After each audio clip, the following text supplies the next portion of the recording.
지난 시간에 본문을 통해서 구제에 대한 본문의 말씀을 드렸습니다. 오늘은 이 구제에 대한 일반적인 내용들을 말씀을 드리겠습니다. 주님은 우리가 하나님 앞에 행해야 될 덕목으로 첫째의 덕목으로서 구제를 언급하셨습니다. 여기에 이어서 구제와 금식 또 기도 이런 내용들이 나옵니다마는 이 구제가 첫째로 언급이 되고 있습니다. 이것은 우리 성도의 삶에서 가장 중요한 실천의 덕목입니다.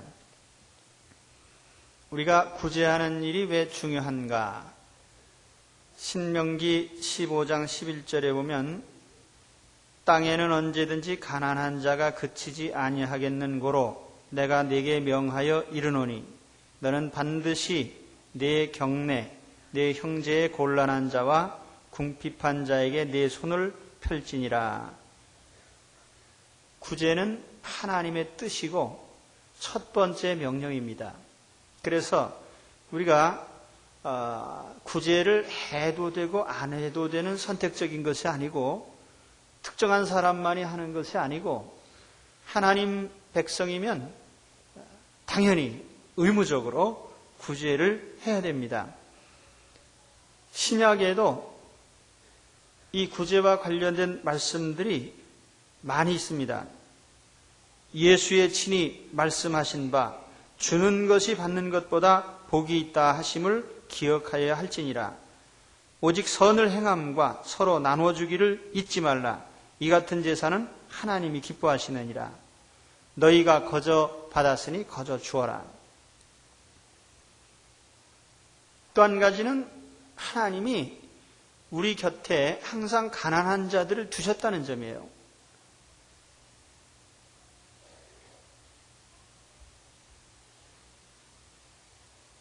가난한 자들을 하나님께서 일부러 우리 가까이에 두셨다고 합니다. 우리 가족 중에, 친족 중에, 이웃에 또는 한 교회 안에 이런 사람들이 있는데 그것은 하나님이 그렇게 하셨다는 뜻입니다.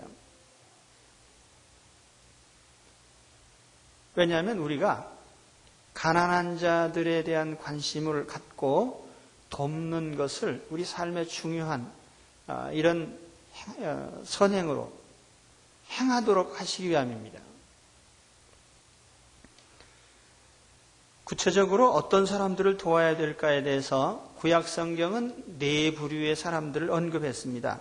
신명기 26장 13절에 보면 그리할 때 네 하나님 여호와 앞에 고하기를 내가 성물을 내 집에서 내어 레위인과 객과 고아와 과부에게 주기를 주께서 내게 명하신 명령대로 하였사오니 내가 주의 명령을 범치도 아니하였고 잊지도 아니하였나이다. 여기 네 부류의 사람을 언급합니다. 그래서 통상 이 네 부류의 사람들이 자주 언급이 됩니다. 첫째는 레위인들입니다. 하나님이 12지파 중에 11지파는 세상 생업에 종사하게 하시고 한 지파는 따로 띄어서 성전 일에 전념하게 하셨습니다. 그것이 레위지파입니다. 그리고 레위지파는 다시 두 종류의 직분으로 나뉘는데 첫째는 제사장들입니다. 제사장들은 제사를 집전하면서 성전에서 나는 제물들을 취하기 때문에 먹고 사는 문제가 크지 않은데 일반 레위인들은 성전에 여러 가지 잡물을 담당하는 직분을 맡았기 때문에 이 먹고 사는 것이 굉장히 중요했습니다. 그래서 하나님은 레위인을 위한 11조를 특별히 제정하시고 이들의 생활을 돕도록 했습니다. 오늘 교회 안에도 주의 종들이 일을 하고 있는데 세상 사람들이 거치는 공부의 과정을 다 마치고 이제 주의 일에 전념하고 있습니다. 그럼에도 불구하고 절대 다수의 많은 사람들이 최저 생계비 이하로 생활하고 있습니다. 그러므로 우리가 항상 이런 구제를 생각할 때에 첫 번째 대상자들로서 주의 일꾼들을 항상 우리가 생각을 해야 됩니다. 그리고 두 번째 대상자들은 나그네라고 말씀을 합니다. 여기에는 물론 여행 중에 있는 나그네도 있겠죠. 또 외국에 이주해서 사는 이민자들도 있을 겁니다.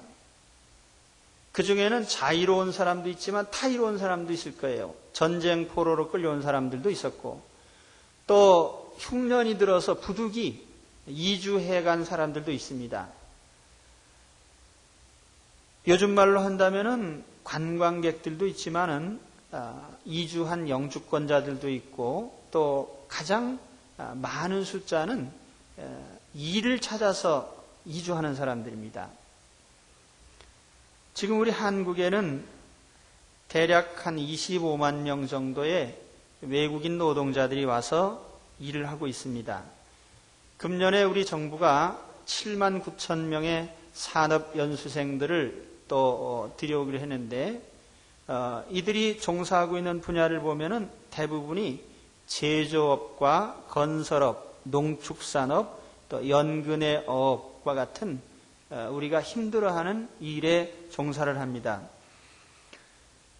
대략 중국 동포들을 제외한 외국인 노동자들이 불법으로 체류하면서 받는 임금이 평균적으로 50만 원에서 70만 원 선입니다. 산업연수생들이 공식적으로 받는 임금은 30만 원에서 40만 원입니다. 그리고 이들이 한 주간 동안 일하는 근로시간은 상상을 초월합니다. 우리가 지금 주당 40시간을 놓고 노조가 운동을 하고 있지만 이들은 70시간을 일을 하고 있습니다. 그나마 손이 잘리거나 다리가 부러지거나 또 중병에 들어도 치료할 길이 없어요. 이런 사람들을 일을 시키고 임금을 주지 않고 구타를 하고 정말 어려운 가운데 일을 하고 있어요. 하나님은 이스라엘 백성들에게도 너희가 과거에 애굽에서 나그네 생활했던 것을 기억을 해라.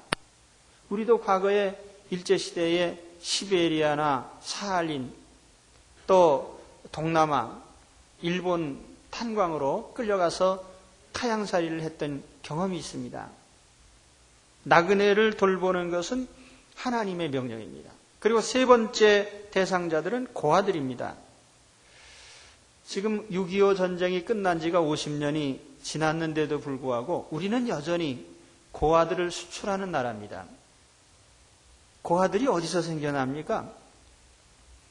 대부분이 부모가 버린 자녀들입니다. 지금도 거의 매 시간 한 명씩 부모에 의해서 거리에 버려집니다. 이 아이들은 가장 사랑을 받고 자라야 될 시기에 위탁모들이나 또는 양부모 밑에서 자라나고 있고, 그나마 양부모 밑에서 자라는 것은 아주 복을 받은 경우이고, 수용시설에서 이들이 고생을 하면서 자라고 있습니다. 그래서 최근에는 외국에 입양을 했던 아이들이 고국을 향해서 고아를 수출하지 말라고 하는 이런 안티 운동을 전개하고 있어요. 하나님은 항상 고아들을 돌아보라는 말씀하셨습니다. 그리고 네 번째 대상자들은 과부들입니다. 옛날에는 주로 전쟁으로 인해서 이런 미망인들이 많이 생겨났고, 또 전염병이라든지 이런 것으로 말미암아 많이 발생했습니다. 요즘에도 질병이나 사고로 말미암아 일찍 남편을 잃은 사람들이 많이 발생합니다. 이 홀로 사는 여성들의 가장 큰 문제는 생활의 부양입니다. 요즘에는 여성들에게도 일자리가 상당히 열려 있지만은 예전에는 일거리가 없었어요. 그래서 결혼한 사람들은 당연히 그 남편에게 모든 생활을 위탁했던 것입니다. 그래서 남편을 잃은 후에 그 생활을 돌보도록 한 것이 이 하나님의 뜻입니다. 신약 교회도 사도행전 6장이나 그 외에 보면은 교회가 이런 분들을 상당수 담당했던 것을 볼 수가 있습니다. 오늘날에도 성경이 말씀하는 이 구제의 대상에는 변함이 없습니다. 레위인과 같은 하나님의 종들이 있습니다. 나그네들이 있습니다. 고아들이 있습니다. 또는 홀로 된 여성들이 있습니다.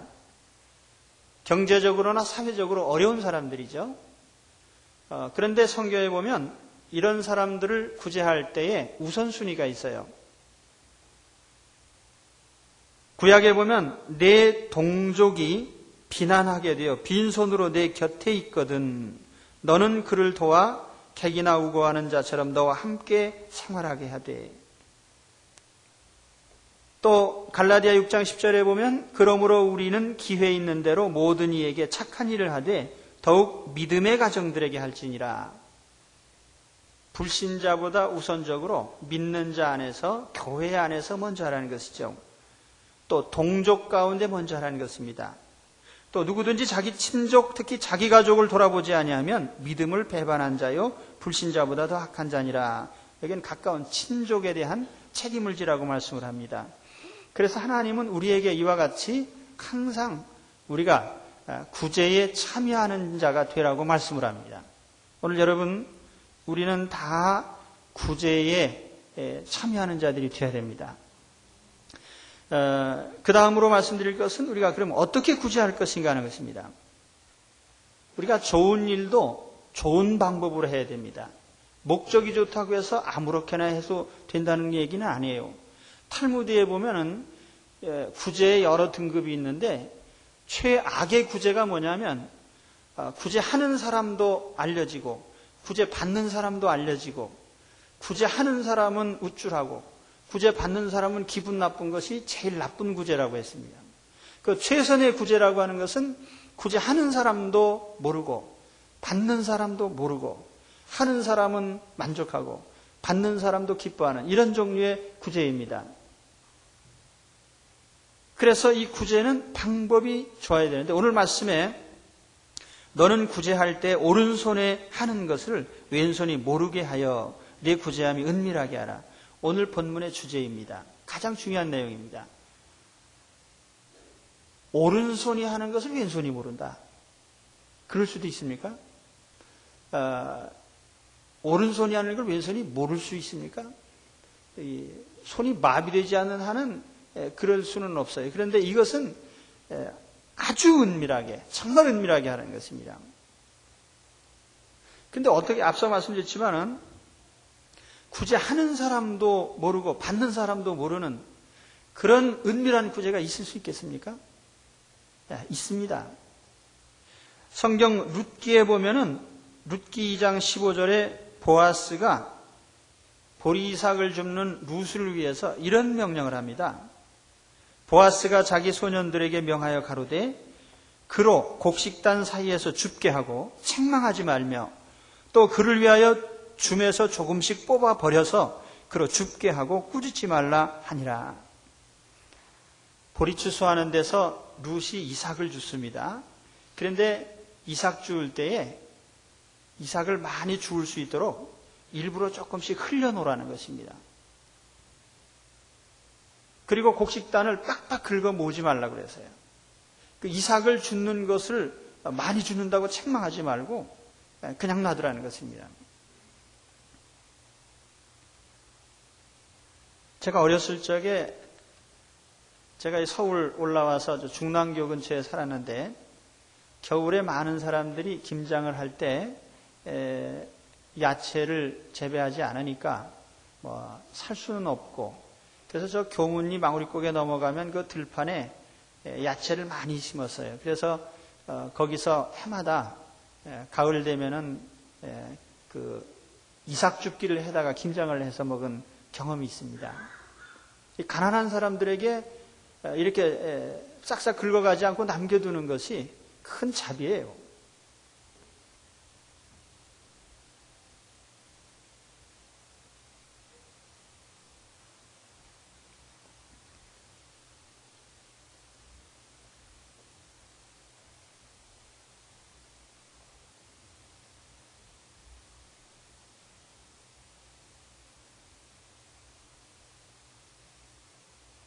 제가 시골에 살 적에 우리 집에서 그때 피난민들이 주로 하던 일이 행상입니다. 뭐 뚜렷이 할 것도 없고 돈도 없으니까 엉성한 물건 가지고 이렇게 행상을 다니면은 그 당시에는 돈이 많지 않으니까 물건값을 되게 곡식으로 많이 줬습니다.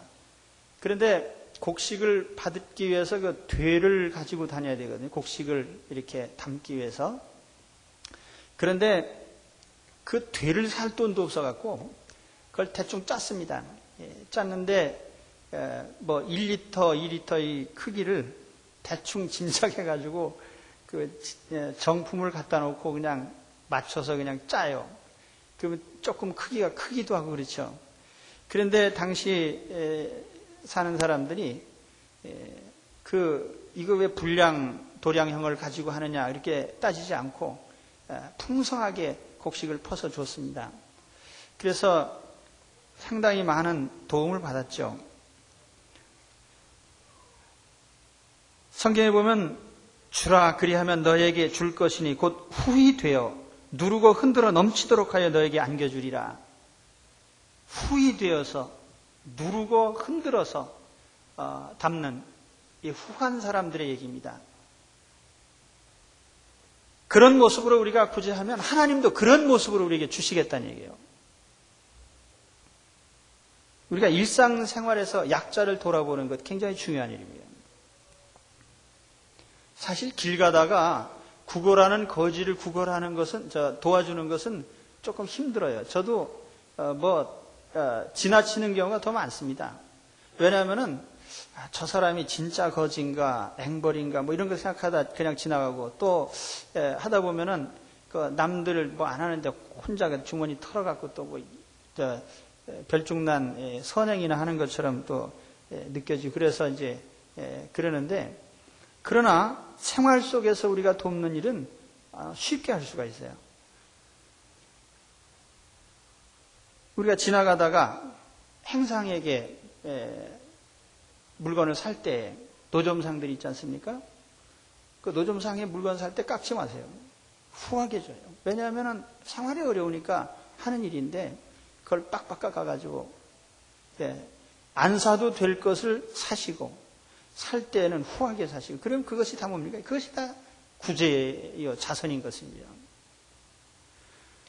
성경은 이러한 생활에서의 구제를 굉장히 중요하게 생각합니다. 사실 저는 그렇게 생각합니다. 우리가 일상에 늘 참여할 수 있는 구제가 뭐냐면은 무슨 바자회를 떠들뻑적하게 해가지고 동네방네 시끄럽게 해가지고 뭐 해서 주는 것도 중요하지만 일상생활에서 우리 모든 사람들이 항상 생활 속에서 실천해요. 생활 속에서.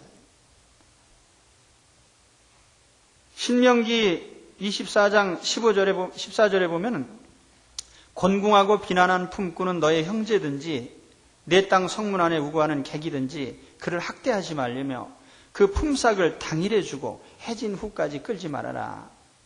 품삯을 깎지 말아라. 노동을 시켰으면 제때 대가를 줘라. 이게 실천상 이것도 구제입니다. 일 시키고 품삯 제대로 주는 거예요.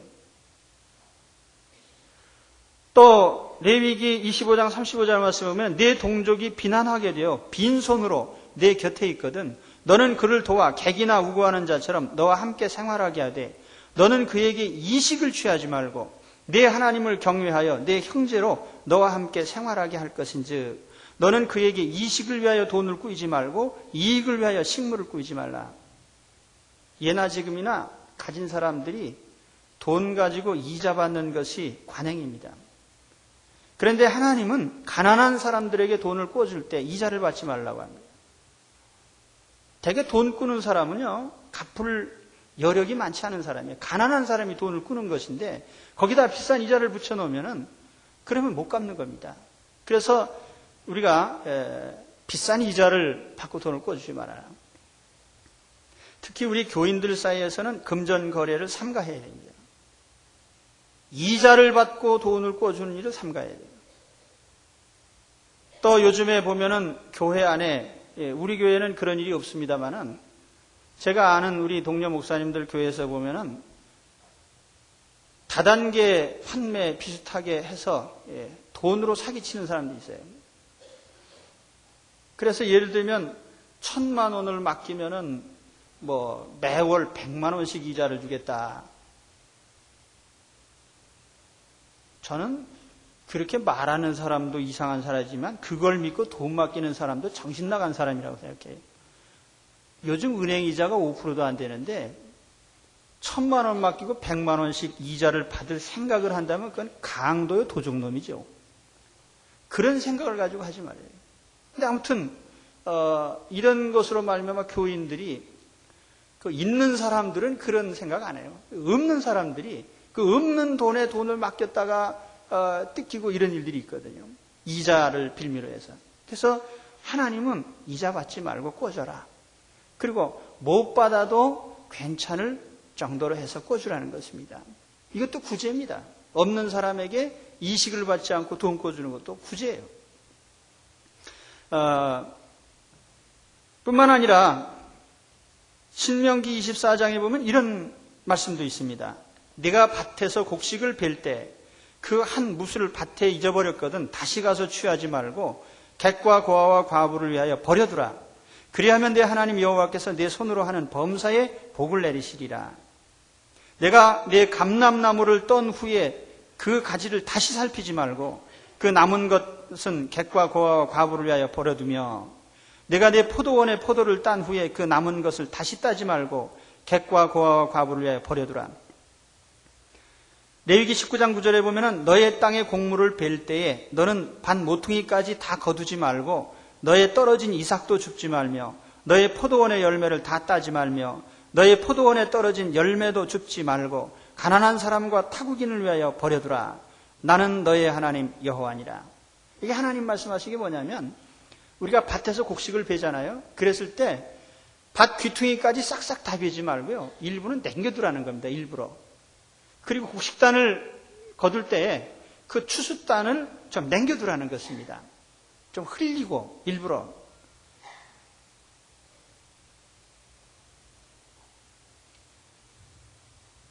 이것은 현대 기업가에게도 적용되는 말씀이에요. 기업가는 이윤을 빡빡 다 긁어가지 말고 그것을 사원들에게 후하게 분배를 해줘야 됩니다. 그렇게 되면 노동자들이 빨간 띠 메고 주먹질하지 않고 서로 사이좋게 지낼 수 있을 겁니다.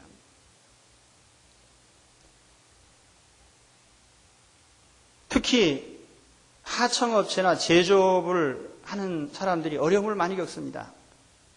우리는 대형 마트에 가서 아주 싼 값에 물건 사쓰기를 좋아하는데 이 대형 업체들이 물건 값을 헐값에 납품받기 위해서 하청업체들을 못 살게 굽니다. 건설공사에서 수주한 대기업들이 하청업체에게 수주를 맡기면서 조금 더 이문이 남지 않도록 빡빡해서 주면 그거 어떻게 먹고 살라는 얘기입니다. 우리나라 제조업이 굉장히 힘들어요. 왜냐하면 마진을 안 주기 때문에요. 그 대기업만 살아남는 것이 국가적으로 이익입니까? 하나님께서 농장에서 추수할 때 한 귀퉁이를 남겨두라고 하신 것, 과일을 딸 때 빡빡 따지 말고 조금씩 남겨두라고 하신 이 원리가 뭔지를 아셔야 됩니다. 이거 오늘날에도 기업의 원리예요. 3,500년 전에 하나님께서 오늘날의 경제 원리를 말씀해 주신 것입니다. 그리고 이와 같은 구제는 생활 속에서 이렇게 항상 이루어지되 정기적이고 규칙적으로 해야 됩니다. 왜냐하면 구제라는 것은 항상 가난한 자들에 대한 배려이기 때문에 그래서 이것은 자선바자회 한번 해가지고 해결될 문제가 아니에요. 우리가 의무적으로 항상 거기에 규칙적으로 참여를 해야 됩니다. 하나님이 이것을 제도적으로 만들어 놓으셨어요. 성경에 그 원리가 나옵니다. 출애굽기 23장 10절에 보면은 너는 6년 동안은 너의 땅에 파종하여 그 소산을 거두고 제7년에는 갈지 말고 묵여두어서 내 백성의 가난한 자로 먹게 하라. 그 남은 것은 들짐승이 먹으리라. 너의 포도원과 감람원도 그리할지니라. 이게 무슨 원리냐면 6년 동안은 내가 경작을 해요. 그 1년 동안은 놔둬요 그냥. 그러면 자연 상태에서 소산물이 나오고 그것은 나그네들이나 가난한 자들이나 또는 들짐승들이 먹을 수 있다는 것입니다.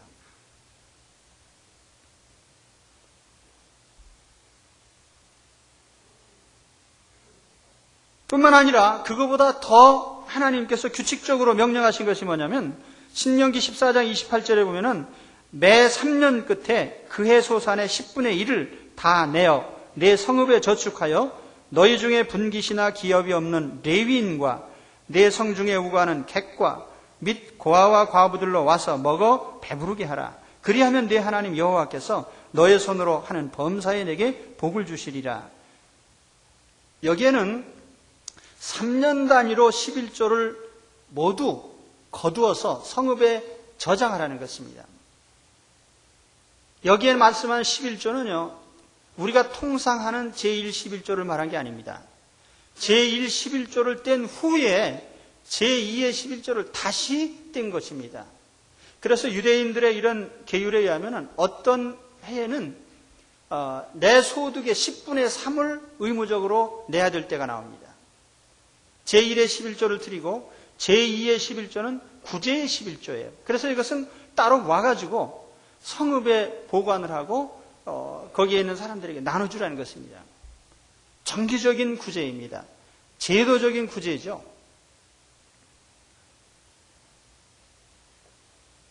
그래서 이 구제는 이와 같이 우리가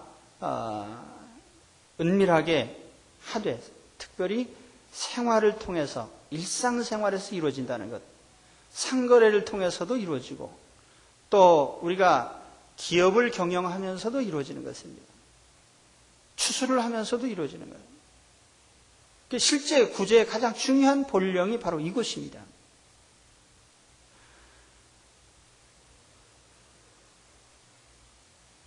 오늘 교회가 우리가 구제를 여러 가지 방면에서 합니다.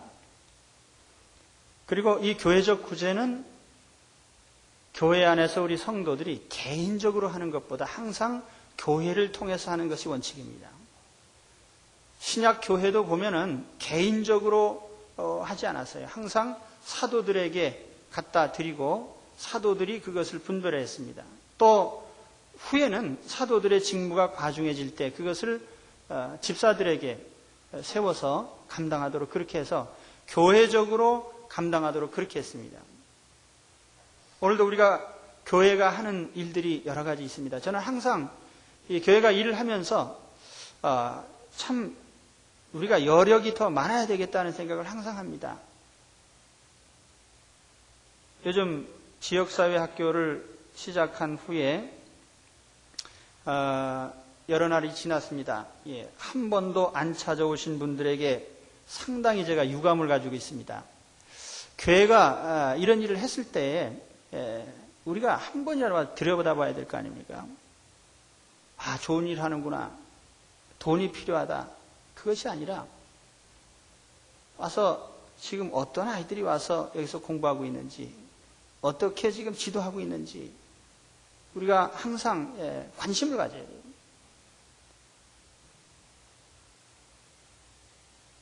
아이들이 참 다양합니다.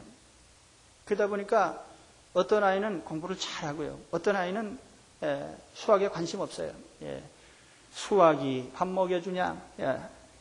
그거 돌아다니며 놀아요. 수학을 가르칠 때 한 사람 한 사람 가르쳐요. 20명을 가르치려면요. 교사가 20명이 있어야 돼요. 괜히 어정쩡하게 와가지고 야, 내가 수학 가르쳐 줄게. 그러고서 했더니 이 황당한 문제가 나와가지고 보니까 되게 어려운 거예요. 그래서 어물어물 했더니 선생님 어물어물 하십니까? 그래서 제가 정신을 바짝 차리고 다시 생각한 후에 가르쳐줬어요.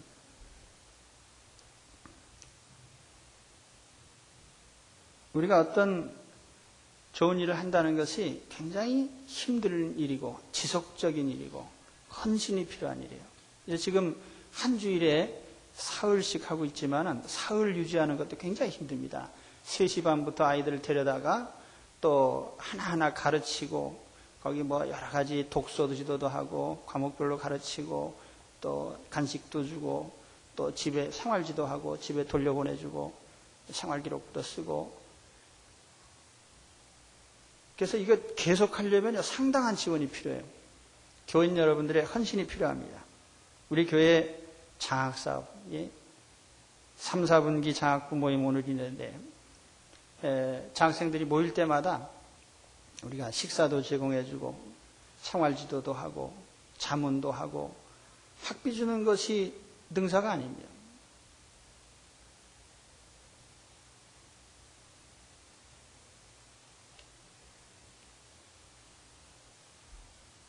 아무튼 우리 교회가 하는 이 모든 선한 일들이 우리 모든 사람들이 다 참여하는 데서부터 이루어집니다. 그래서 우리 이런 지역사회 학교 같은 것도 많은 분들이 후원을 해 주셔야 돼요. 이 어려운 아이들이 와서 공부방 계속 할 수 있도록, 부모님들이 힘들어서 학원도 못 보내고 와서 공부 잘 할 수 있도록 지도를.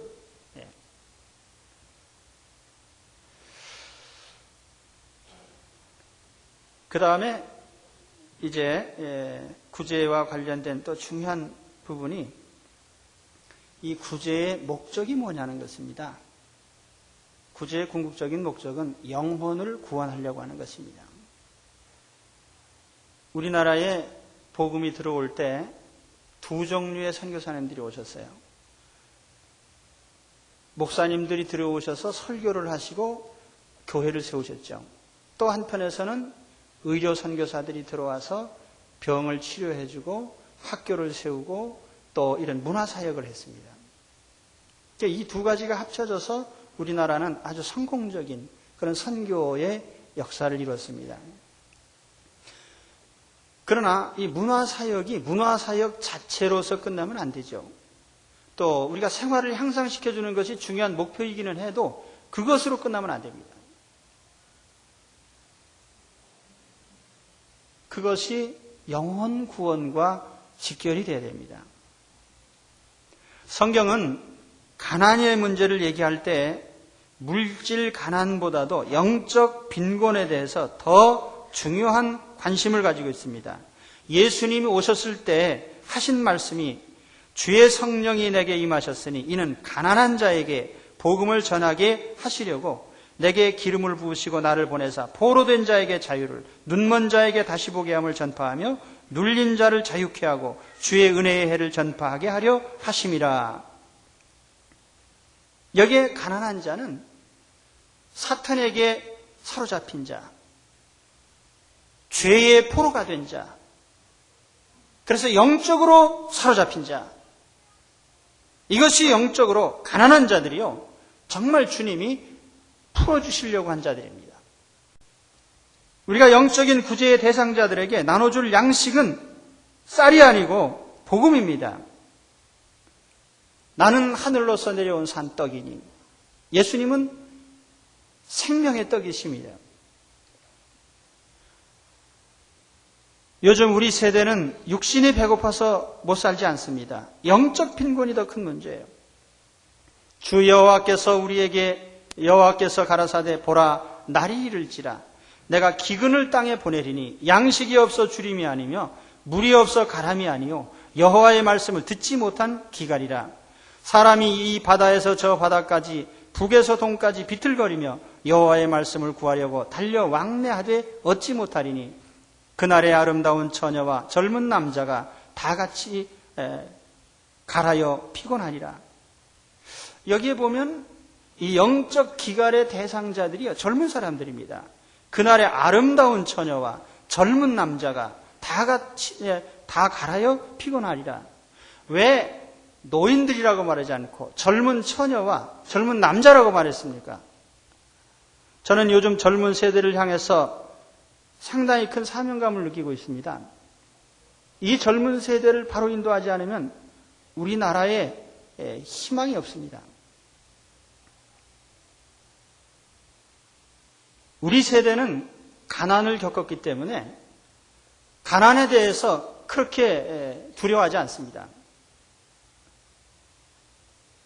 저는 주머니에 10,000원짜리 몇 장만 있으면 굉장히 부자 같은 느낌이 들어서 부자라 이렇게 얘기를 합니다.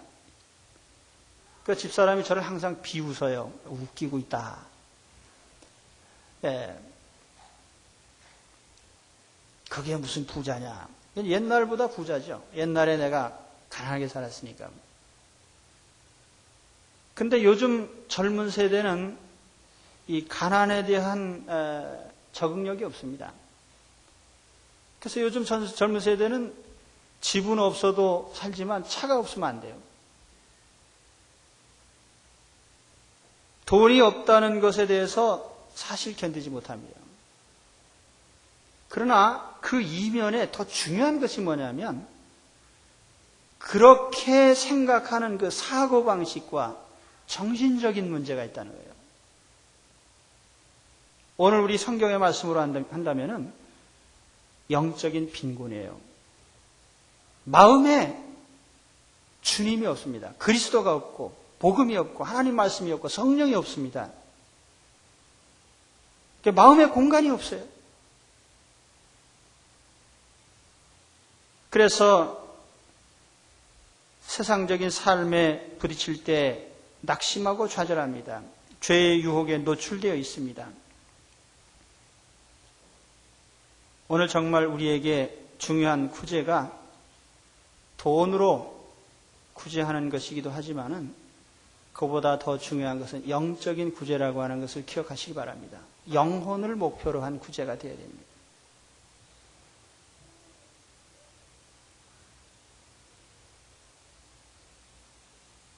말씀을 뵙겠습니다.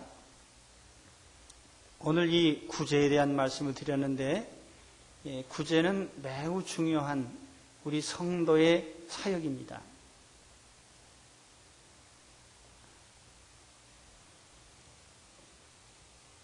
평생 우리는 구제를 규칙적으로 의무적으로 담당하면서 특별히 생활 속에서 항상 이 구제에 임해야 됩니다.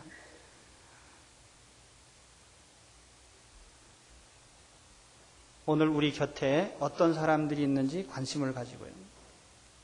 어떤 사람들이 어떻게 살아가는지 관심을 가지고 우리가 어떤 일을 하고 있는지 관심을 가지고 그래서 이 구제의 일상생활을 통해서 이루어가시는 여러분들이 되시기를 축원합니다. 가정생활을 통해서 우리의 기업 활동을 통해서 직장생활을 통해서 사회생활을 통해서 교회생활을 통해서 우리가 항상 약자를 돕는 이 구제가 우리 삶의 소중한 부분이 되시기를 주의 이름으로